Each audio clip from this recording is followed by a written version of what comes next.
గత 3 రోజులుగా కురుస్తున్న వర్షాల కారణంగా చిట్యాల జాతీయ రహదారి 65పై రైల్వే అండర్ పాస్ బ్రిడ్జ్ కింద భారీగా నీరు నిల్వ ఉండటంతో ట్రాఫిక్ జామ్ ఏర్పడింది. ఈ పరిస్థితిని నల్గొండ జిల్లా ఎస్పీ శరత్ చంద్ర పవార్ ఎన్హెచ్ఏఐ అధికారులతో కలిసి స్వయంగా పరిశీలించారు. నీటి నిల్వకు గల కారణాలను, చేపడుతున్న సహాయక చర్యలను ఆయన వివరంగా ఆరా తీశారు. ట్రాఫిక్ సమస్యలు తలెత్తకుండా ప్రత్యామ్నాయ మార్గాలను ఏర్పాటు చేయాలని సూచించారు. ఆయన ఆదేశాల మేరకు అధికారులు జేసీపీ సహాయంతో డివైడర్ను కట్ చేసి వన్వేలో 2 వైపులా వాహనాలు వెళ్లేలా తాత్కాలిక ఏర్పాట్లు చేశారు. తదుపరి భవిష్యత్తులో బ్రిడ్జి కింద నీరు నిల్వ కాకుండా శాశ్వత పరిష్కార చర్యలు తీసుకోవాలని ఎస్పీ శరత్ చంద్ర పవార్ అధికారులకు సూచించారు.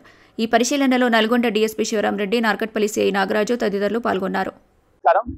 మనకు national highway 65 Chityal police station limits లో ఈ underpass railway bridge underpass దగ్గర గత 2 రోజుల నుంచి మనకి వాటర్ కింద నుంచి ఉరడం వల్ల ప్లస్ పక్కన ఉన్న కుంట నుంచి కూడా వాటర్ రావడం జరుగుతున్నది. ఇది లో లయింగ్ ఏరియా ఉంది కాబట్టి ఈ అండర్ పాస్ దగ్గర వాటర్ అంతా కూడా కూడకపోయి రోడ్ కూడా డ్యామేజ్ బాగా అయింది. ప్లస్ ట్రాఫిక్ సమస్యలు కూడా వస్తున్నాయి. దీనికి సంబంధించి గత 2-3 డేస్ నుంచి కూడా ట్రాఫిక్ మన CI Narketpally, SI Chityal, DSP గారు, ట్రాఫిక్ సిఐ గారు అందరూ కూడా ట్రాఫిక్ అనేది రెగ్యులేట్ చేస్తున్నామండి. దీంతో పాటు ఇవాళ పొద్దున other departments, irrigation department, municipality, revenue department వీళ్ళందరితో కూడా కోఆర్డినేట్ చేసుకుంటూ దీనికి ఏదో ఒక పర్మనెంట్ సొల్యూషన్ వచ్చే విధంగా ఈ వాటర్ ఇమీడియట్ గా తీసే విధంగా కూడా ప్లాన్ వేస్తున్నాము.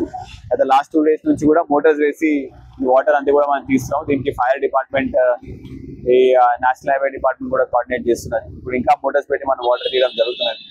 ఇది ఇంకా వాన మనకి తగ్గింది కాబట్టి నాకు traffic is moving very very smoothly. దీంతో పాటు కొంచెం ముందు నుంచి కూడా మనము ఆల్టర్నేట్ రూట్స్, ఒకటి ట్రాఫిక్ డైవర్షన్, అదే విధంగా ఆపోజిట్ డైరెక్షన్ లో కూడా మనం ట్రాఫిక్ వచ్చే విధంగా కూడా ప్లాన్ చేయడం జరుగుతుంది.